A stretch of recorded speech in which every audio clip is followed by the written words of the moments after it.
পৃথিবীটা অনেক কঠিন। যখন তুমি বাস্তব পৃথিবীর সাথে সম্মুখীন হবে তখনই বুঝতে পারবে পৃথিবীটা কত কঠিন। আসসালামু আলাইকুম, আশা করি সবাই ভালো আছেন। আমিও ভালো আছি আলহামদুলিল্লাহ। আজকে চলে আসলাম ছোট একটি ব্লগ নিয়ে। যখন ছোট ছিলাম ভাবতাম টেনশন কি, টেনশন কাকে বলে। আর এখন হাজারো টেনশনের মাঝে হাসি দিয়ে থাকতে হয় সবার মাঝে। ছোট ছিলাম, বুঝতাম না, বাবা মার কাছে কত কিছুই না আবদার করতাম।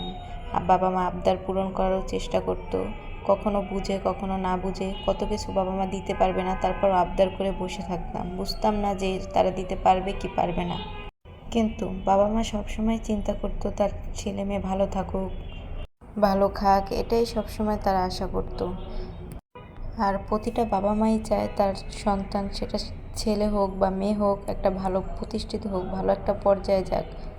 কিন্তু বাবা মা কখনো আশা করে না যে ওরা আমাদের দিবে আমরা খাবো, সেই আশা কখনোই করে না।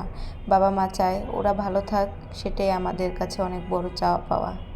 কিন্তু আমাদের সমাজে মানুষ ছেলেদের প্রাধান্য দেয় বেশি মেয়েদের চেয়ে। কিন্তু একটা বাবা মাই জানে একটা মেয়েকে বড় করতে, লালন পালন করতে, পড়াশোনা করাতে কতই না কষ্ট, সেটা একমাত্র সেই মেয়ের বাবা মাই জানে, ঠিক আছে।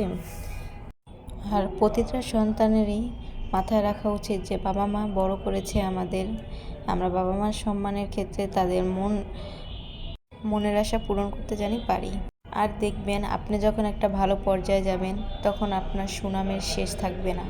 আর যখন আপনি একটা খারাপ পর্যায়ে থাকবেন, বিপদে থাকবেন, আপনার চারদিক যেন দেয়ালে পিঠ ঢেকে গেছে, তখন সবাই হাস্যকরের মতো রহস্য করবে, মজা নিবে, কিন্তু কেউ আপনার কাছে আগাবে না। আমরা বসে বসে গল্প করছি আর খাবারের জন্য ওয়েট করতেছি যে আমাদের খাবার কখন রেডি।